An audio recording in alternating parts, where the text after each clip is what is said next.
The Night Ocean by R.H. Barlow and H.P. Lovecraft.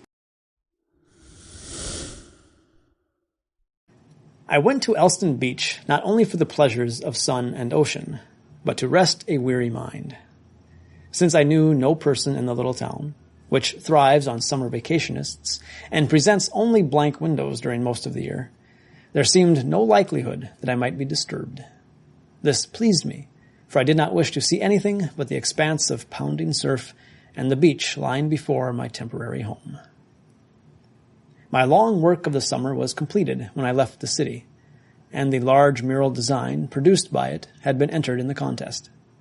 It had taken me the bulk of the year to finish the painting, and when the last brush was cleaned, I was no longer reluctant to yield to the claims of health and find rest and seclusion for a time. Indeed, when I had been a week on the beach, I recalled only now and then the work whose success had so recently seemed all-important. There was no longer the old concern with 100 complexities of color and ornament, no longer the fear and mistrust of my ability to render a mental image actual, and turn by my own skill alone the dim-conceived idea into the careful draft of a design. And yet that which later befell me by the lonely shore may have grown solely from the mental constitution behind such concern and fear and mistrust. For I have always been a seeker, a dreamer, and a ponderer on seeking and dreaming. And who can say that such a nature does not open latent eyes, sensitive to unsuspected worlds and orders of being? Now that I am trying to tell what I saw, I am conscious of 1,000 maddening limitations. Things seen by the inward sight, like those flashing visions which come as we drift into the blankness of sleep, are more vivid and meaningful to us in that form than when we have sought to weld them with reality. Set a pen to a dream, and the color drains from it. The ink with which we write seems diluted with something holding too much of reality, and we find that after all we cannot delineate the incredible memory. It is as if our inward selves, released from the bonds of daytime and objectivity, reveled in prisoned emotions which are hastily stifled when we translate them. In dreams and visions lie the greatest creations of man, for on them rests no yoke of line or hue. Forgotten scenes, and lands more obscure than the golden world of childhood, spring into the sleeping mind to reign until awakening puts them to rout. Amid these may be attained something of the glory and contentment for which we yearn, some image of sharp beauties, suspected but not before revealed, which are to us as the grail to holy spirits of the medieval world.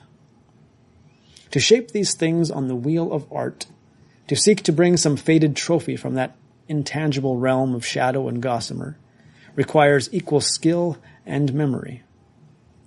For although dreams are in all of us, few hands may grasp their moth wings without tearing them. Such skill this narrative does not have. If I might, I would reveal to you the hinted events which I perceived dimly, like one who peers into an unlit realm and glimpses forms whose motion is concealed. In my mural design, which then lay with a multitude of others in the building for which they were planned, I had striven equally to catch a trace of this elusive shadow world, and had perhaps succeeded better than I shall now succeed.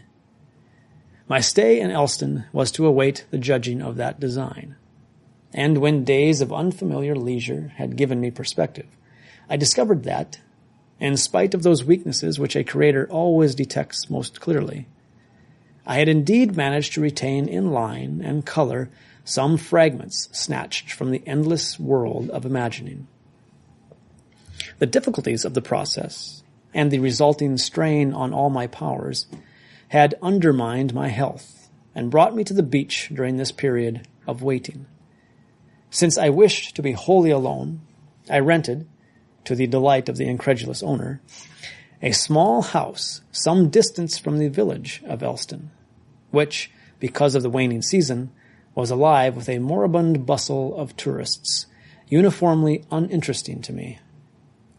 The house, dark from the sea wind, though it had not been painted, was not even a satellite of the village, but swung below it on the coast like a pendulum beneath a still clock, quite alone upon a hill of weed-grown sand.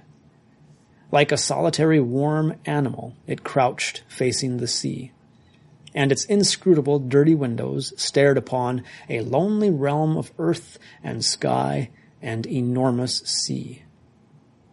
It will not do to use too much imagining in a narrative whose facts, could they be augmented and fitted into a mosaic, would be strange enough in themselves.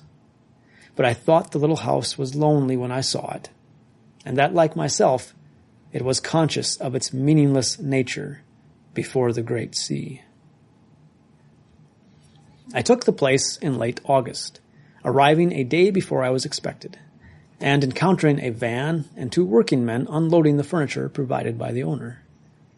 I did not know then how long I would stay, and when the truck that brought the goods had left, I settled my small luggage and locked the door, feeling very proprietary about having a house after months of a rented room, to go down the weedy hill and on the beach. Since it was quite square and had but 1 room, the house required little exploration. 2 windows on each side provided a great quantity of light, and somehow a door had been squeezed in as an afterthought on the oceanward wall. The place had been built about 10 years previously, but on account of its distance from Elston village was difficult to rent even during the active summer season. There being no fireplace, it stood empty and alone from October until far into the spring. Though actually less than a mile below Elston, it seemed more remote, since a bend in the coast caused one to see only grassy dunes in the direction of the village. The first day, half gone when I was installed, I spent in the enjoyment of sun and restless water things, whose quiet majesty made the designing of murals seem distant and tiresome. But this was the natural reaction to a long concern with one set of habits and activities. I was through with my work, and my vacation was begun. This fact, while elusive for the moment, showed in everything which surrounded me that afternoon of my arrival, and in the utter change from old scenes. There was an effect of bright sun upon a shifting sea of waves, whose mysteriously impelled curves were strewn with what appeared to be rhinestone. Perhaps a watercolor might have caught the solid masses of intolerable light which lay upon the beach where the sea mingled with the sand. Although the ocean bore her own hue, it was dominated wholly and incredibly by the enormous glare. There was no other person near me, and I enjoyed the spectacle without the annoyance of any alien object upon the stage.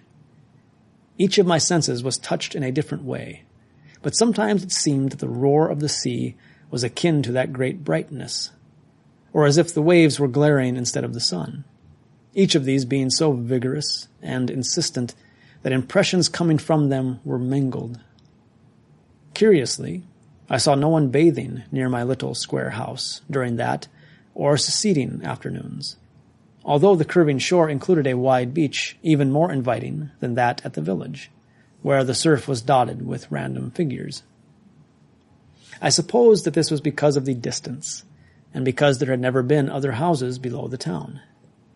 Why this unbuilt stretch existed, I could not imagine, since many dwellings straggled along the northward coast, facing the sea with aimless eyes. I swam until the afternoon had gone, and later, having rested, walked into the little town. Darkness hid the sea from me as I entered, and I found in the dingy lights of the streets tokens of a life which was not even conscious of the great gloom-shrouded thing lying so close.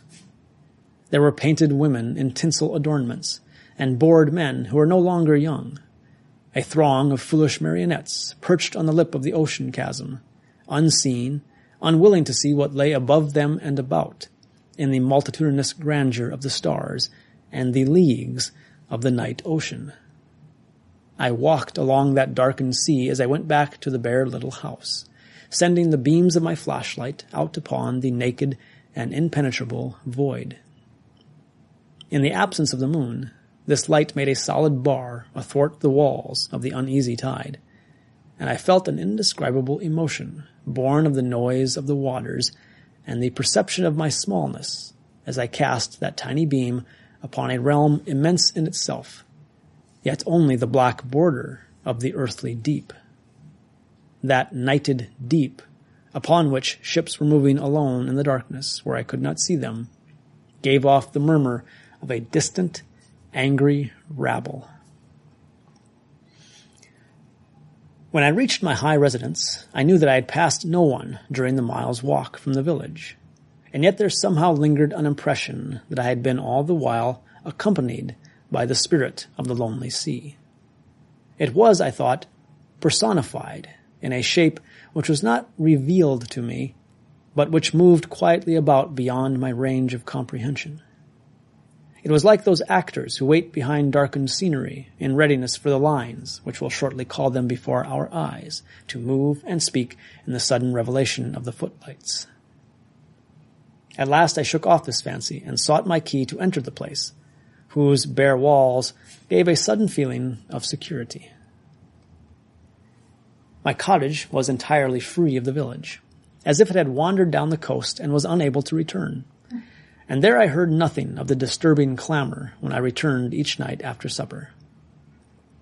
I generally stayed but a short while upon the streets of Elston, though sometimes I went into the place for the sake of the walk it provided.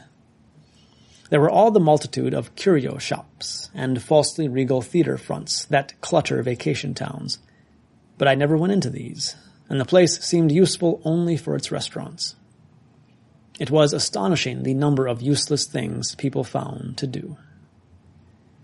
There was a succession of sun-filled days at first. I rose early and beheld the gray sky agleam with promise of sunrise, a prophecy fulfilled as I stood witness. Those dawns were cold, and their colors faint in comparison to that uniform radiance of day which gives to every hour the quality of white noon. That great light, so apparent the first day, made each succeeding day a yellow page in the book of time. I noticed that many of the beach people were displeased by the inordinate sun, whereas I sought it. After gray months of toil, the lethargy induced by a physical existence in a region governed by the simple things, the wind and light and water, had a prompt effect upon me, and since I was anxious to continue this healing process, I spent all my time outdoors in the sunlight. This induced a state at once impassive and submissive, and gave me a feeling of security against the ravenous night. As darkness is akin to death, so is light to vitality. Through the heritage of 1,000,000 years ago, when men were closer to the mother sea, and when the creatures of which we are born lay languid in the shallow, sun-pierced water, we still seek today the primal things when we are tired, steeping ourselves within their lulling security, like those early half-mammals which had not yet ventured upon the oozy land. The monotony of the waves gave repose, and I had no other occupation than witnessing a myriad ocean moods. There is a ceaseless change in the waters. Colors and shades pass over them like the insubstantial expressions of a well-known face, and these are at once communicated to us by half-recognized senses. When the sea is restless, remembering old ships that have gone over her chasms, there comes up silently in our hearts the longing for a vanished horizon. But when she forgets, we forget also. Though we know her a lifetime, she must always hold an alien air, as if something too vast to have shape were lurking in the universe, to which she is a door.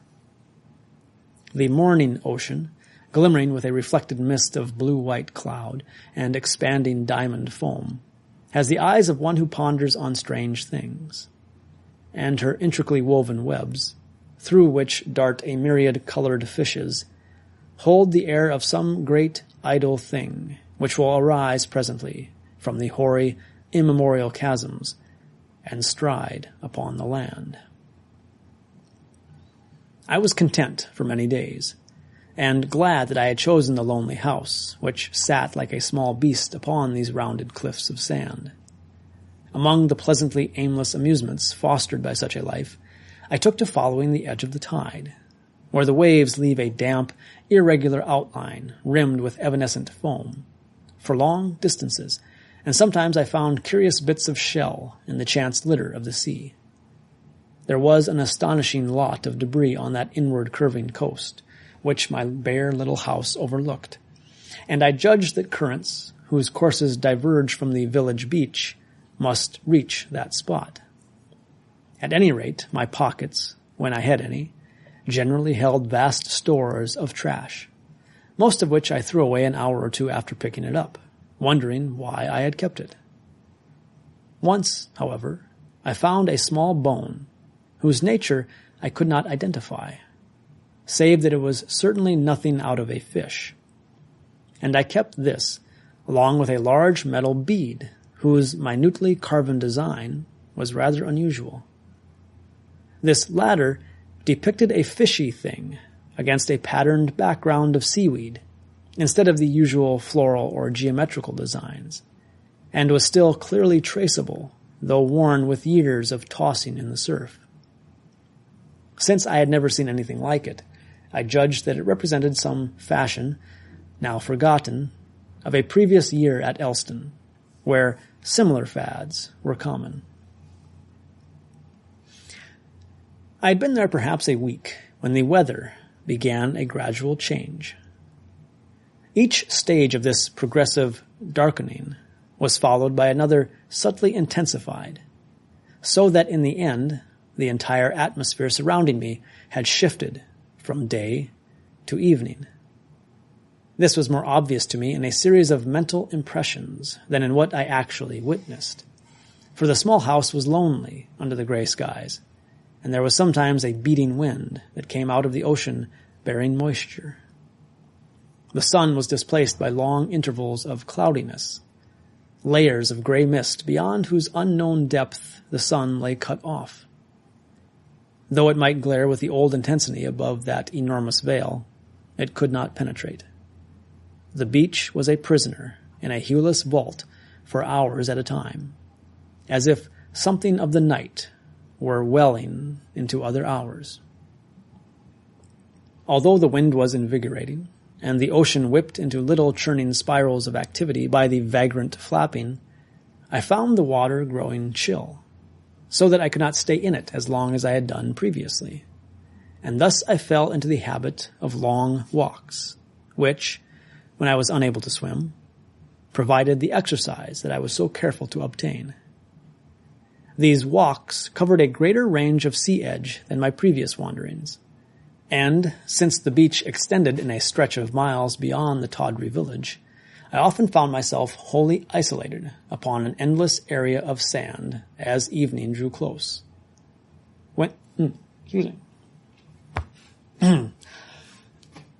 Oh, this is good. I want to go there. So slow, yeah. I can picture it perfectly. Yeah. When this occurred, I would stride hastily along the whispering sea border, following the outline so that I should not wander inland and lose my way. And sometimes, when these walks were late, as they grew increasingly to be, I would come upon the crouching house that looked like a harbinger of the village.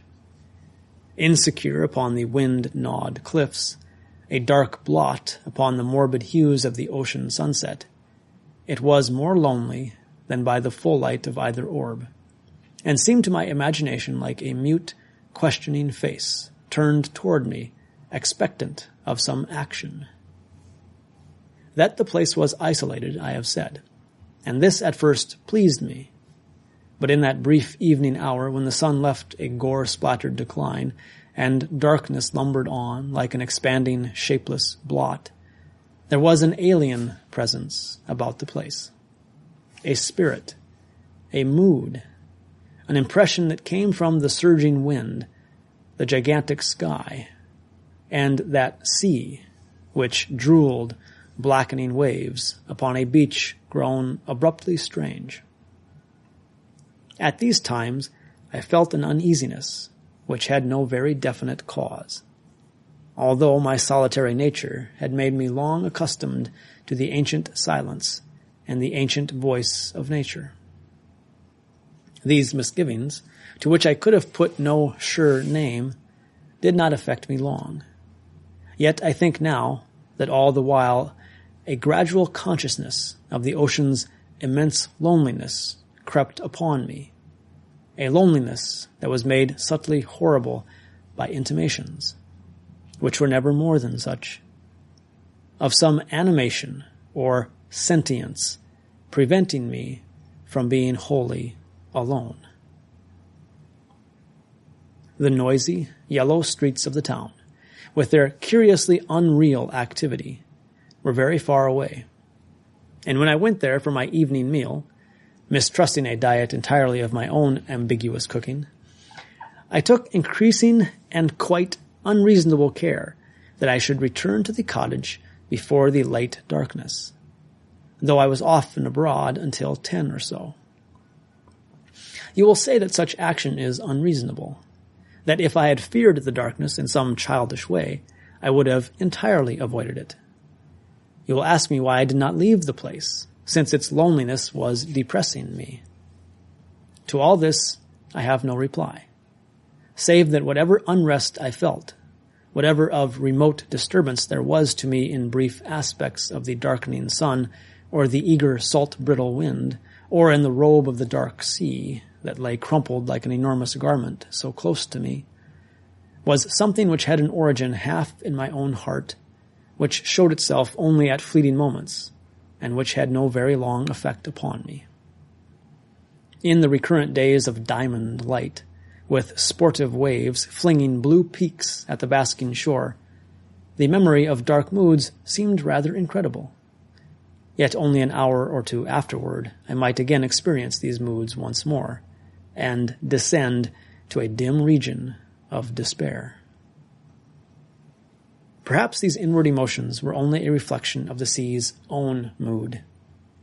For although half of what we see is colored by the interpretation placed upon it by our minds, many of our feelings are shaped quite distinctly by external physical things. The sea can bind us to her many moods, whispering to us by the subtle token of a shadow or a gleam upon the waves, and hinting in these ways of her mournfulness or rejoicing. Always she is remembering old things, and these memories, though we may not grasp them, are imparted to us, so that we share her gaiety or remorse. Since I was doing no work, seeing no person that I knew, I was perhaps susceptible to shades of her cryptic meaning, which would have been overlooked by another. The ocean ruled my life during the whole of that late summer, demanding it as a recompense for the healing she had brought me. There were drownings at the beach that year, and while I heard of these only casually, such is our indifference to a death which does not concern us, and to which we are not witness, I knew that their details were unsavory. The people who died, some of them swimmers of a skill beyond the average, were sometimes not found until many days had elapsed, and the hideous vengeance of the deep had scourged their rotten bodies. It was as if the sea had dragged them into a chasm layer, and had mulled them about in the darkness until, satisfied that they were no longer of any use, she had floated them ashore in a ghastly state. No one seemed to know what had caused the deaths. Their frequency excited alarm among the timid, since the undertow at Elston was not strong, and since there were known to be no sharks at hand. Whether the bodies showed marks of any attacks, I did not learn. But the dread of a death which moves among the waves and comes on lone people from a lightless, motionless place is a dread which men know and do not like. They must quickly find a reason for such a death, even if there are no sharks. Since sharks formed only a suspected cause, and one never to my knowledge confirmed, the swimmers who continued during the rest of the season were on guard against treacherous tides, rather than against any possible sea animal. Autumn, indeed, was not a great distance off, and some people used this as an excuse for leaving the sea. where men were snared by death, and going to the security of inland fields, where one cannot even hear the ocean. So August ended, and I had been at the beach many days.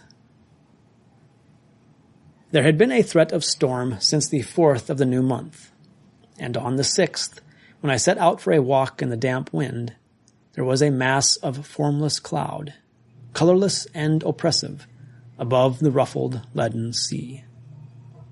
The motion of the wind, directed toward no especial goal, but stirring uneasily, provided a sensation of coming animation, a hint of life in the elements which might be the long-expected storm.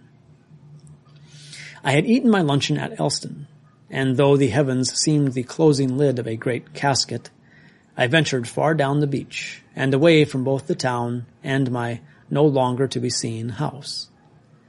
As the universal gray became spotted with a carrion purple, curiously brilliant despite its somber hue, I found that I was several miles from any possible shelter. This, however, did not seem very important, for despite the dark skies with their added glow of unknown presage, I was in a curious mood that flashed through a body grown suddenly alert and sensitive to the outline of shapes and meanings that were previously dim. Obscurely, a memory came to me, suggested by the likeness of the scene to one I had imagined when a story was read to me in childhood. That tale, of which I had not thought for many years, concerned a woman who was loved by the dark-bearded king of an underwater realm of blurred cliffs where fish things lived, and who was taken from the golden-haired youth of her troth by a dark being crowned with a priest-like mitre and having the features of a withered ape. What had remained in the corner of my fancy was the image of cliffs beneath the water against the hueless, dusky no-sky of such a realm, and this, though I had forgotten most of the story, was recalled, quite unexpectedly, by the same pattern of cliff and sky which I then beheld. The sight was similar to what I had imagined in a year now lost save for random, incomplete impressions. Suggestions of this story may have lingered behind certain irritating, unfinished memories, and in certain values hinted to my senses by scenes whose actual worth was bafflingly small. Frequently, in a momentary perception, we feel that a feathery landscape, for instance, a woman's dress along the curve of a road by afternoon, or the solidity of a century-defying tree against the pale morning sky, the conditions more than the object being significant, hold something precious, some golden virtue that we must grasp. And yet when such a scene or arrangement is viewed later, or from another point, we find that it has lost its value and meaning for us. Perhaps this is because the thing we see does not hold that elusive quality, but only suggests to the mind some very different thing, which remains unremembered. The baffled mind, not wholly sensing the cause of its flashing appreciation, seizes on the object exciting it, and is surprised when there is nothing of worth therein. Thus it was when I beheld the purpling clouds. Something's talking? Sounds like it, doesn't it? I was just thinking that too. Do you have a phone or something out there?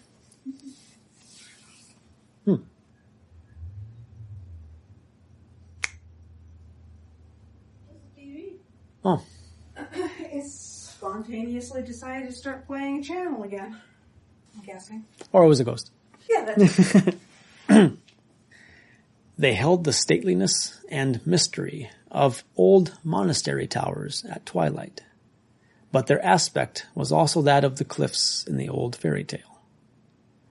Suddenly reminded of this lost image, I half expected to see, in the fine-spun dirty foam, and among the waves, which were now as if they had been poured of flawed black glass, the horrid figure of that ape-faced creature, wearing a mitre old with verdigris, advancing from its kingdom in some lost gulf to which those waves were sky.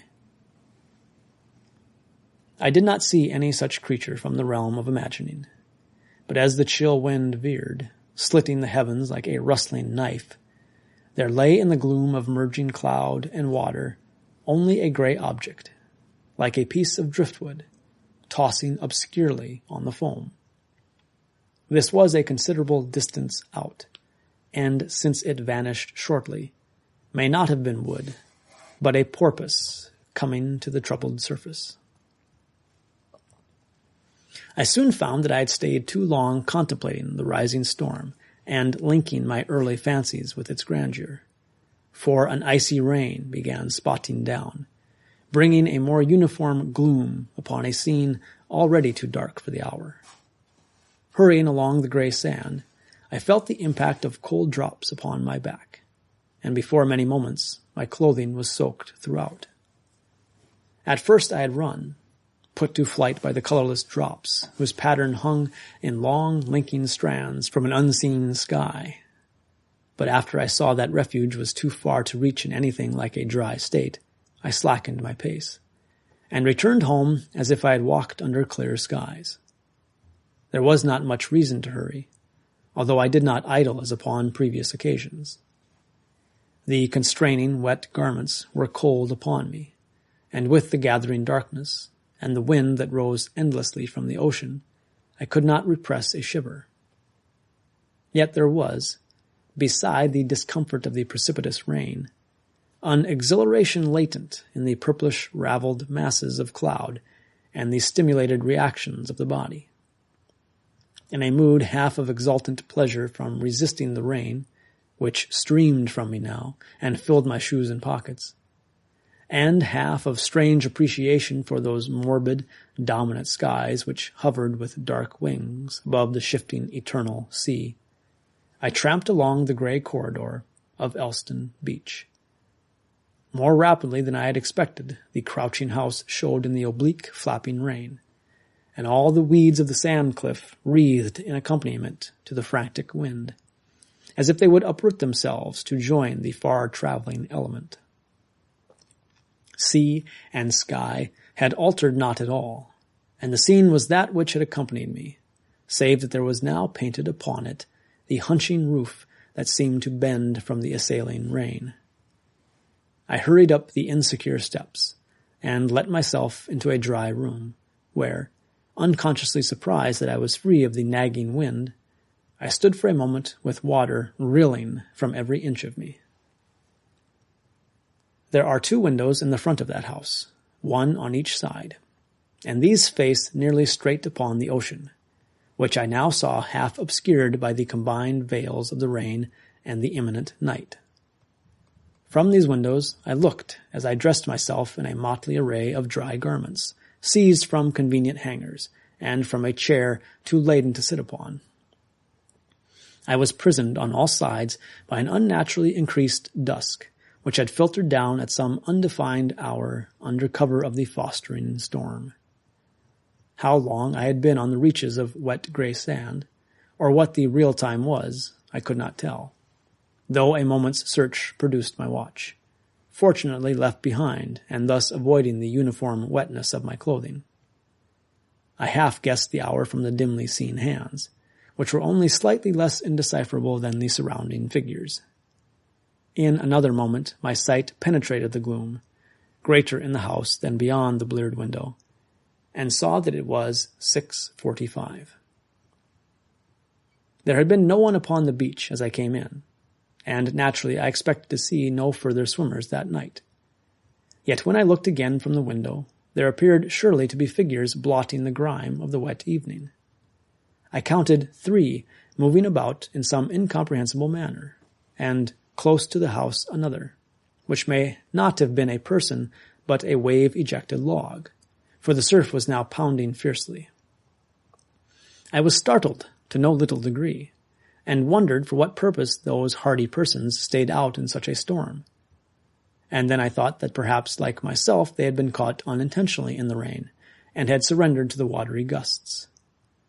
In another moment, Prompted by a certain civilized hospitality which overcame my love of solitude, I stepped to the door and emerged momentarily, at the cost of another wetting, for the rain promptly descended upon me in exultant fury, on the small porch, gesticulating toward the people.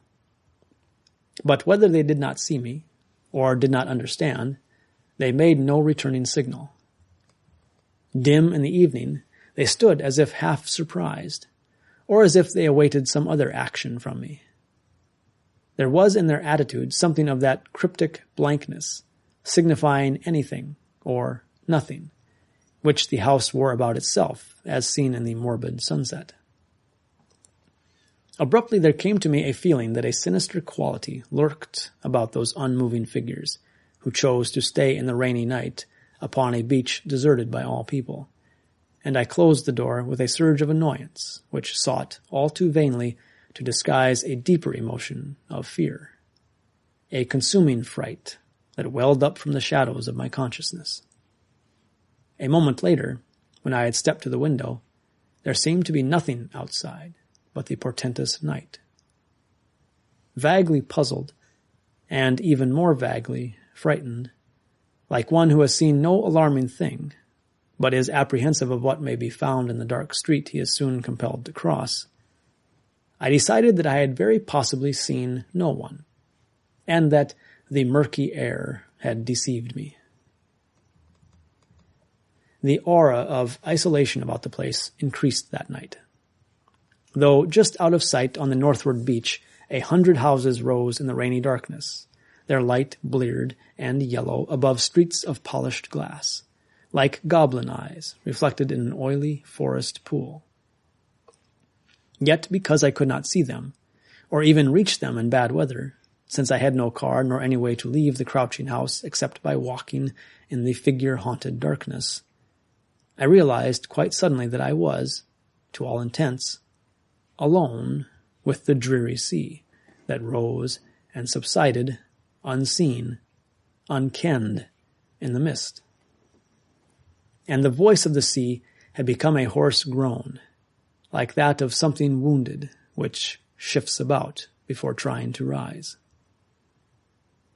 Fighting away the prevalent gloom with a soiled lamp, for the darkness crept in at my windows and sat peering obscurely at me from the corners like a patient animal, I prepared my food, since I had no intention of going to the village.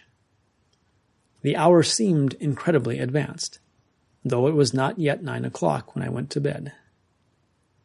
Darkness had come early and furtively, and throughout the remainder of my stay lingered evasively over each scene and action which I beheld. Something had settled out of the night, something forever undefined, but stirring a latent sense within me, so that I was like a beast expecting the momentary rustle of an enemy. There were hours of wind, and sheets of the downpour flapped endlessly on the meager walls barring it from me. Lulls came, in which I heard the mumbling sea, and I could guess that large, formless waves jostled one another in the pallid whine of the winds, and flung on the beach a spray bitter with salt. Yet in the very monotony of the restless elements, I found a lethargic note, a sound that beguiled me, after a time, into slumber gray and colorless as the night. The sea continued its mad monologue, and the wind her nagging, but these were shut out by the walls of unconsciousness, and for a time the night ocean was banished from a sleeping mind. Morning brought an enfeebled sun, a sun like that which men will see when the earth is old, if there are any men left, a sun more weary than the shrouded, moribund sky. Faint echo of its old image, Phoebus strove to pierce the ragged, ambiguous clouds as I awoke, at moments sending a wash of pale gold rippling across the northwestern interior of my house, at others waning till it was only a luminous ball, like some incredible plaything forgotten on the celestial lawn. After a while the falling rain, which must have continued throughout the previous night, succeeded in washing away those vestiges of purple cloud which had been like the ocean cliffs in an old fairy tale.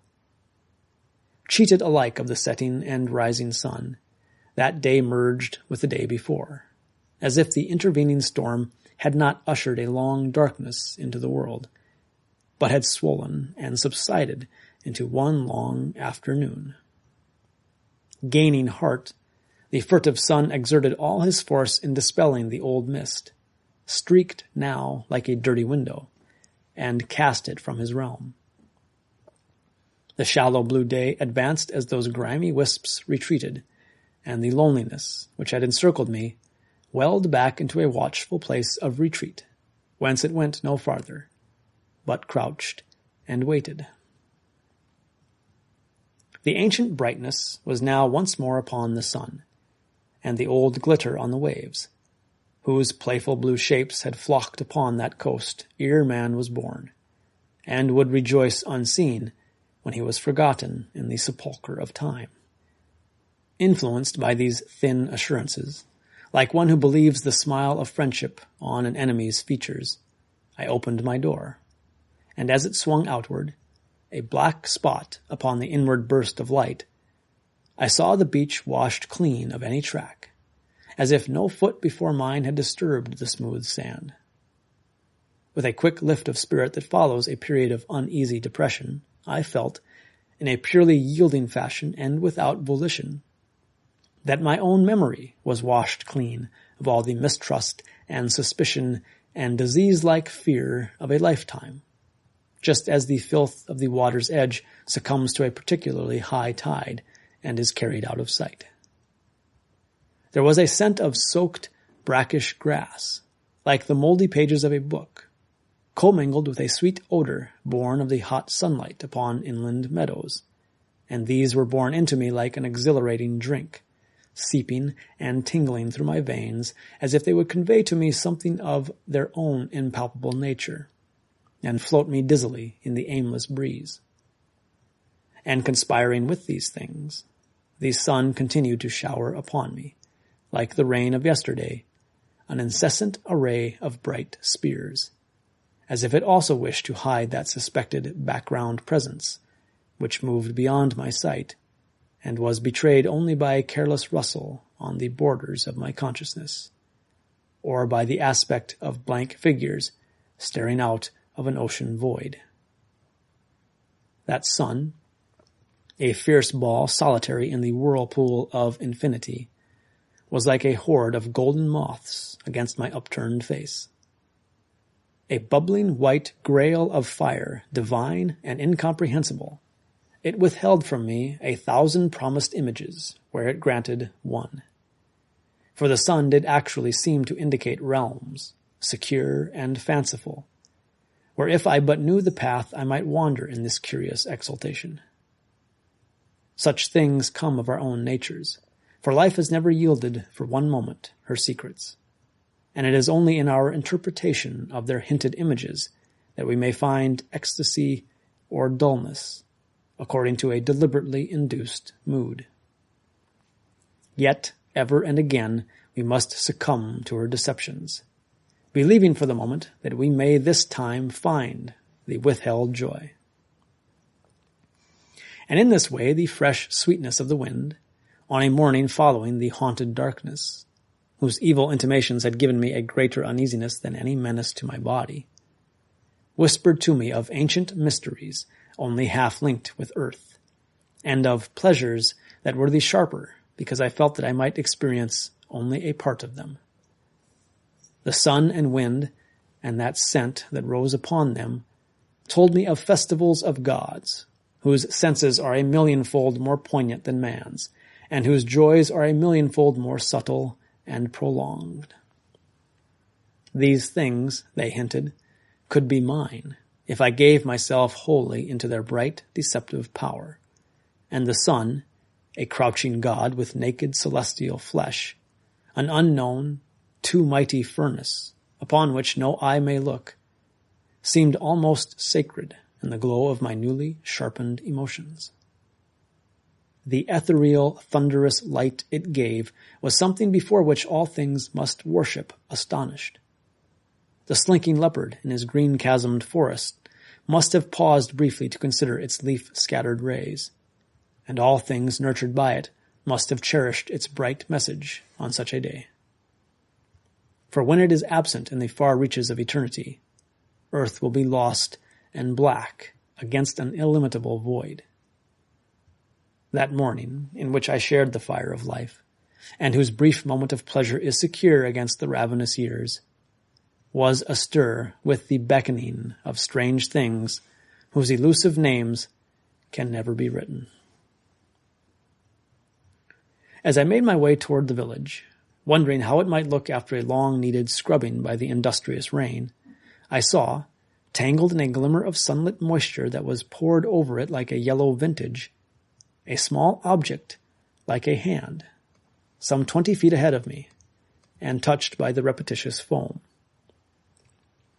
The shock and disgust borne in my startled mind when I saw that it was indeed a piece of rotten flesh overcame my new contentment, and engendered a shocked suspicion that it might actually be a hand. Certainly no fish or part of one could assume that look, and I thought I saw mushy fingers wed in decay. I turned the thing over with my foot, not wishing to touch so foul an object, and it adhered stickily to the leather of the shoe, as if clutching with the grasp of corruption. The thing, whose shape was nearly lost, held too much resemblance to what I feared it might be, and I pushed it into the willing grasp of a seething wave, which took it from sight with an alacrity not often shown by those raveled edges of the sea. Perhaps I should have reported my find, yet its nature was too ambiguous to make action natural. Since it had been partly eaten by some ocean-dwelling monstrousness, I did not think it identifiable enough to form evidence of an unknown but possible tragedy. The numerous drownings, of course, came into my mind, as well as other things lacking in wholesomeness, some of which remained only as possibilities. Whatever the storm-dislodged fragment may have been, and whether it were fish or some animal akin to man, I have never spoken of it until now.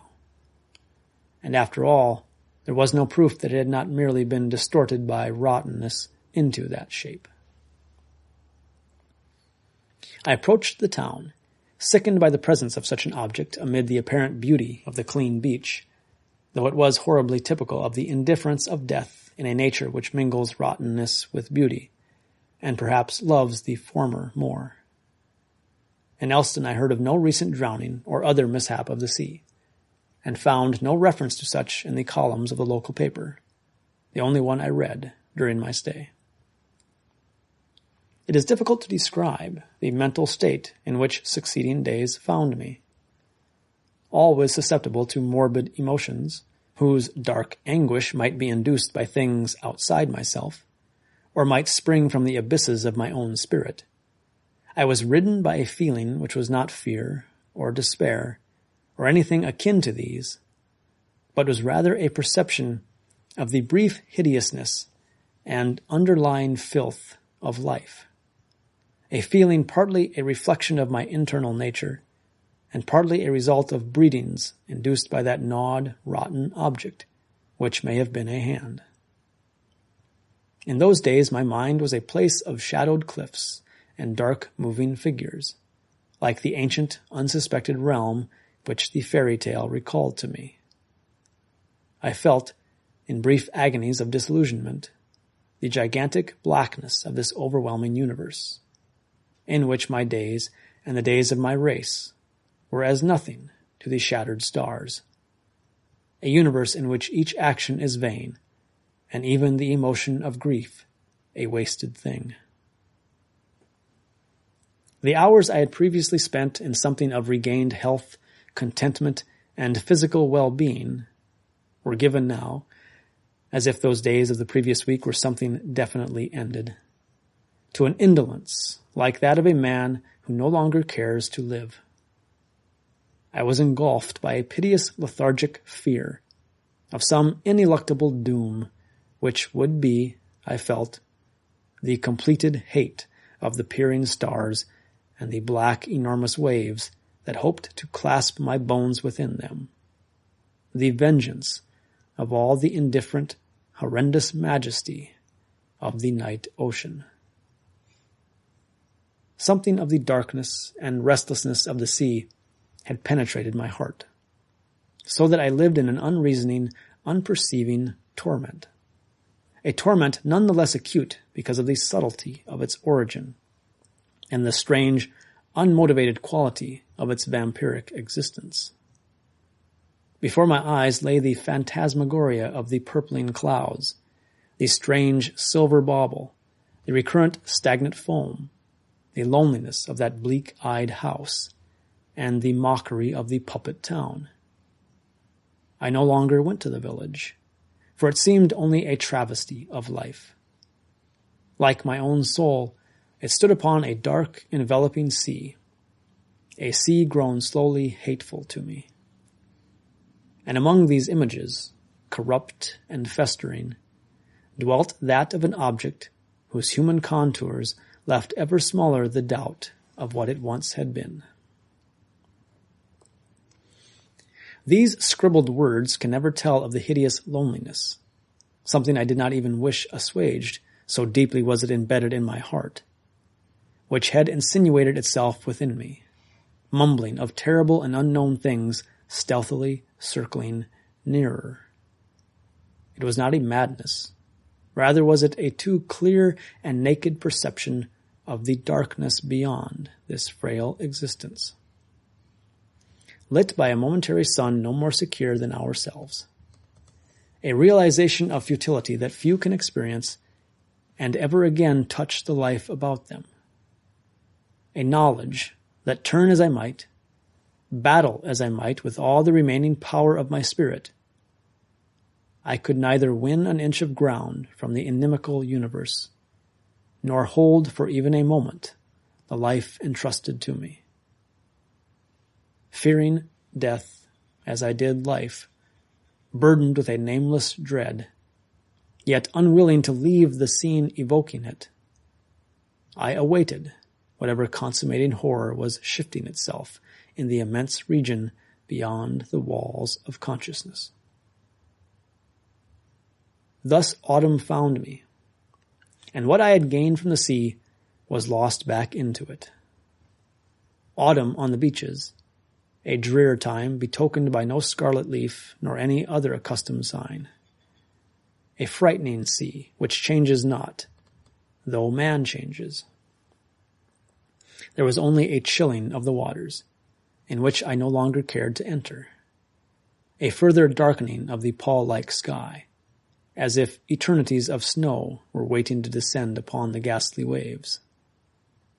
Once that descent began, it would never cease, but would continue beneath the white and the yellow and the crimson sun, and beneath that ultimate small ruby which shall yield only to the futilities of night. The once friendly waters babbled meaningfully at me, and eyed me with a strange regard. Yet whether the darkness of the scene were a reflection of my own breedings, or whether the gloom within me were caused by what lay without, I could not have told. Upon the beach and me alike had fallen a shadow, like that of a bird which flies silently overhead, a bird whose watching eyes we do not suspect till the image on the ground repeats the image in the sky, and we look suddenly upward to find that something has been circling above us, hitherto unseen. The day was in late September, and the town had closed the resorts where mad frivolity ruled empty, fear-haunted lives, and where rattled puppets performed their summer antics. The puppets were cast aside, smeared with the painted smiles and frowns they had last assumed, and there were not 100 people left in the town. Again the gaudy, stucco-fronted buildings lining the shore were permitted to crumble undisturbed in the wind. As the month advanced to the day of which I speak, there grew in me the light of a gray infernal dawn, wherein I felt some dark thaumaturgy would be completed.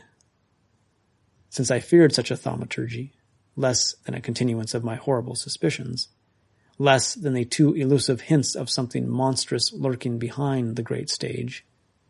It was with more speculation than actual fear that I waited unendingly for the day of horror which seemed to be nearing. The day, I repeat, was late in September, though whether the 22nd or 23rd I am uncertain.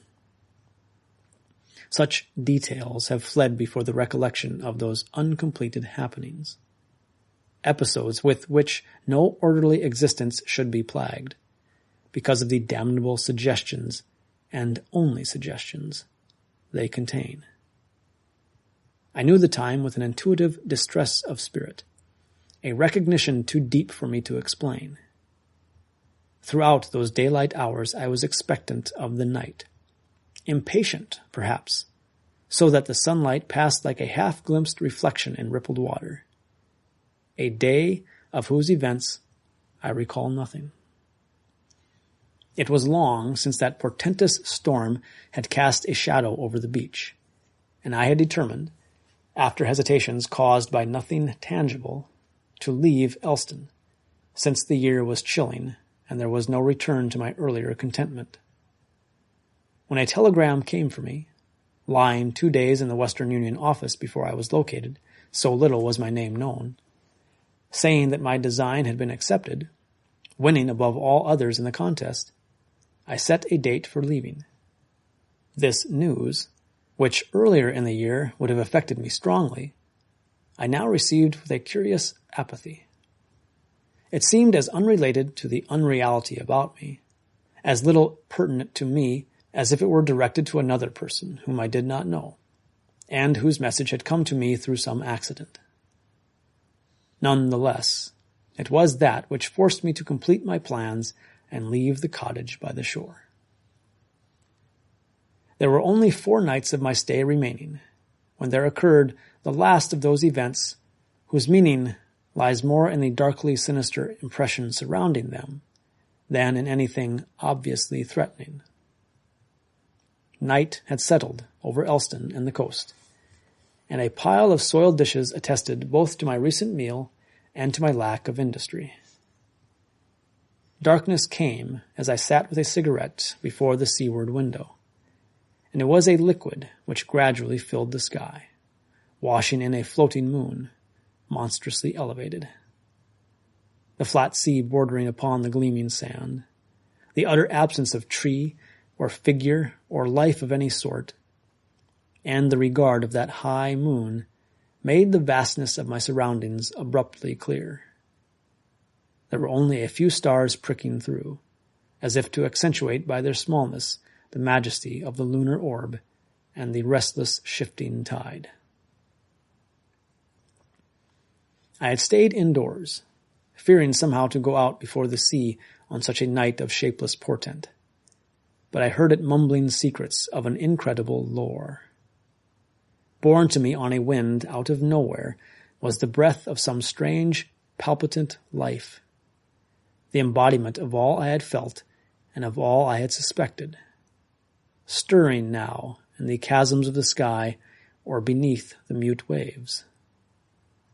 In what place this mystery turned from an ancient, horrible slumber I could not tell, but like one who stands by a figure lost in sleep, knowing that it will awake in a moment, I crouched by the window, holding a nearly burnt-out cigarette, and faced the rising moon. Gradually there passed into that never-stirring landscape a brilliance intensified by the overhead glimmerings, and I seemed more and more under some compulsion to watch whatever might follow. The shadows were draining from the beach, and I felt that with them were all which might have been a harbor for my thoughts when the hinted thing should come. Where any of them did remain, they were ebon and blank, still lumps of darkness sprawling beneath the cruel, brilliant rays. The endless tableau of the lunar orb, dead now, whatever her past was, and cold as the unhuman sepulchres she bears amid the ruin of dusty centuries older than men, and the sea, Astir, perhaps, with some uncanned life, some forbidden sentience, confronted me with a horrible vividness. I arose and shut the window, partly because of an inward prompting, but mostly, I think, as an excuse for transferring momentarily the stream of thought. No sound came to me now as I stood before the closed panes. Minutes or eternities were alike. I was waiting, like my own fearing heart and the motionless scene beyond, for the token of some ineffable life. I had set the lamp upon a box in the western corner of the room, but the moon was brighter, and her bluish rays invaded places where the lamplight was faint. The ancient glow of the round, silent orb lay upon the beach as it had lain for eons, and I waited in a torment of expectancy, made doubly acute by the delay in fulfillment, and the uncertainty of what strange completion was to come. Outside the crouching hut, a white illumination suggested vague, spectral forms, whose unreal, phantasmal motions seemed to taunt my blindness, just as unheard voices mocked my eager listening. For countless moments I was still, as if time and the tolling of her great bell were hushed into nothingness. And yet there was nothing which I might fear. The moon-chiseled shadows were unnatural in no contour, and veiled nothing from my eyes. The night was silent. I knew that despite my closed window, and all the stars were fixed mournfully in a listening heaven of dark grandeur. No motion from me then, or word now, could reveal my plight, or tell of the fear-racked brain imprisoned in flesh which dared not break the silence, for all the torture it brought.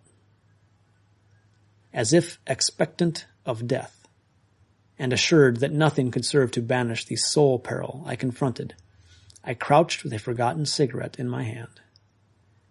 A silent world gleamed beyond the cheap, dirty windows, and in one corner of the room a pair of dirty oars, placed there before my arrival, shared the vigil of my spirit. The lamp burned endlessly, yielding a sick light hued like a corpse's flesh. Glancing at it now and again for the desperate distraction it gave, I saw that many bubbles unaccountably rose and vanished in the kerosene-filled base. Curiously enough, there was no heat from the wick.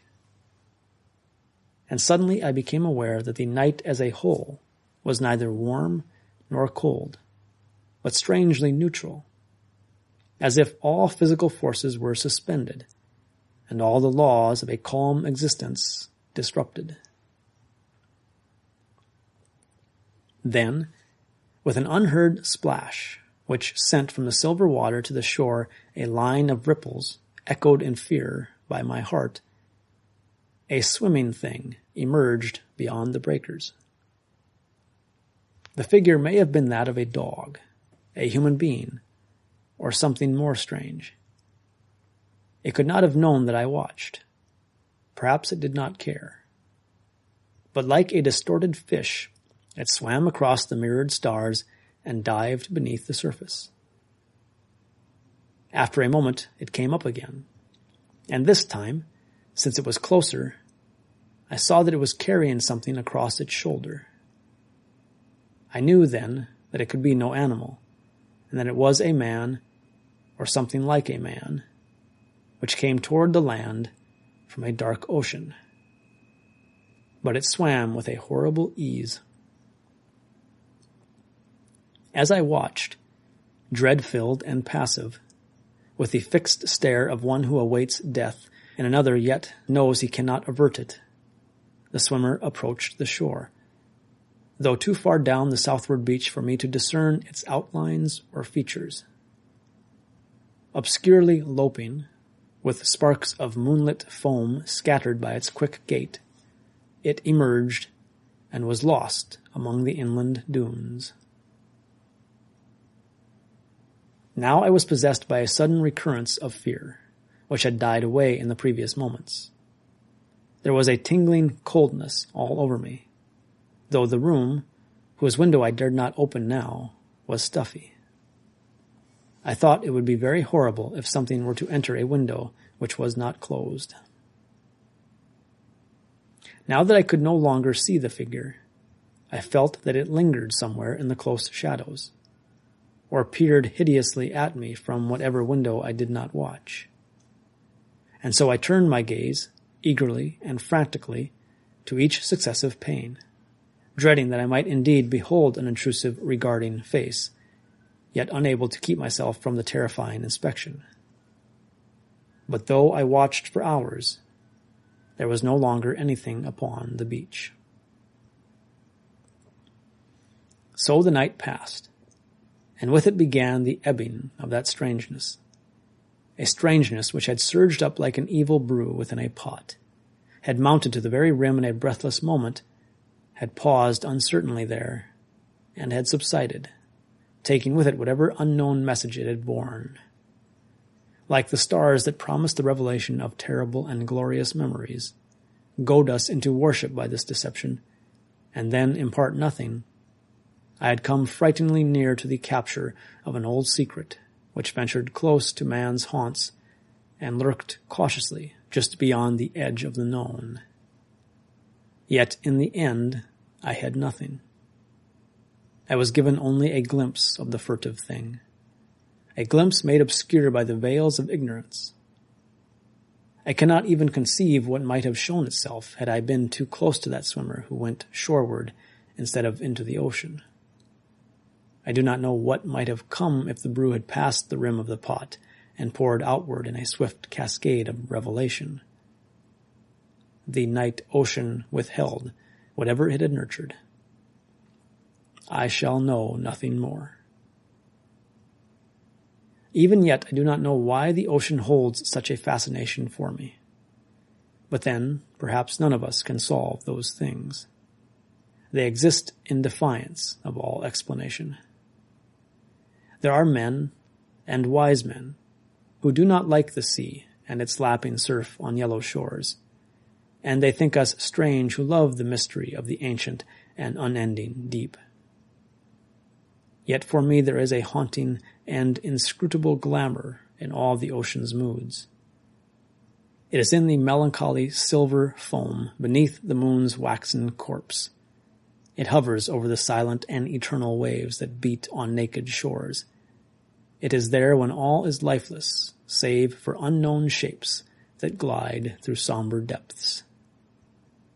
And when I behold the awesome billows surging in endless strength, there comes upon me an ecstasy akin to fear, so that I must abase myself before this mightiness, that I may not hate the clotted waters and their overwhelming beauty.